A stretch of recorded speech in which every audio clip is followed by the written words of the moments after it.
আসসালামু আলাইকুম এভরিওয়ান, কেমন আছেন সবাই? আশা করছি সবাই ভালো আছেন। আজকে আমি নতুন আরেকটি রেসিপি নিয়ে হাজির হয়ে গেলাম আপনাদের মাঝে। আজকে আমি রান্না করে দেখাবো ডাল এবং পুঁই শাক দিয়ে ভাজি। এই ডাল পুঁই শাক ভাজিটা রুটি ও পরোটার সাথে খেতে ভীষণ মজা লাগে। ভাতের সাথেও খেতে পারবেন। প্রথমে আমি 1 কাপ ডাল ভালো করে ভিজিয়ে রেখেছি 5 মিনিটের মতো। তারপর ভালো করে ধুয়ে কড়াইয়ে দিয়ে দিলাম। তারপর ডালের সাথে দিয়ে দিলাম 1 চা চামচ লবণ ও 1 চা চামচ হলুদের গুঁড়ো।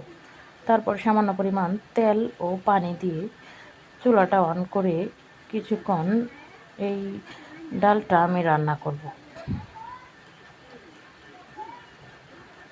ডালের মধ্যে যখন এরকম বলক চলে আসবে তখন আমি দিয়ে দেব এখানে পরিমাণ মতো পেঁয়াজ ও রসুন কুচি।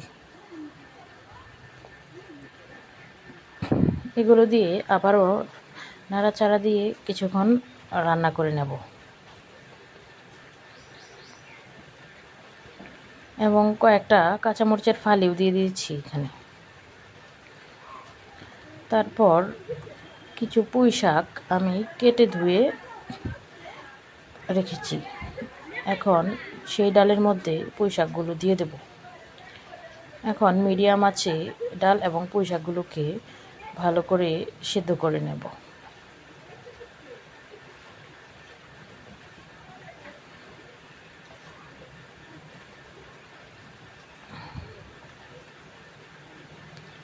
শাকটা যদি সিদ্ধ কম হয় তাহলে এখানে আপনারা একটু পানি ব্যবহার করতে পারেন। আমার শাকের ভিতরে অনেকটাই পানি উঠেছিল, তাই ডাল এবং পুঁই শাকগুলো ভালো করে সিদ্ধ হয়ে গেছে। তারপর তুলে নিয়েছি। এখন অন্য একটি কড়াইয়ে তেল দিয়ে এখানে 4-5টা শুকনো মরিচ দিয়ে দিয়েছি। এখন শুকনো মরিচগুলোকে ভেজে তারপরে আবারও পেঁয়াজ এবং রসুনের ফোড়ন দিয়ে দিচ্ছি।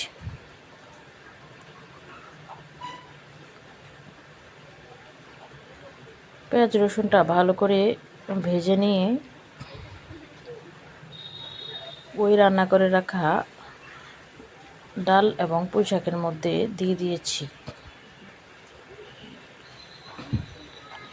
এই রান্নাটা করার সময় এত সুন্দর একটা গন্ধ বের হয়, খেতেও ভীষণ মজা লাগে। রুটির সাথে খেতে অনেক মজা লাগে। আপনারা ভাতের সাথেও ট্রাই করতে পারেন। অসাধারণ এই সকালের নাস্তার রেসিপিটি।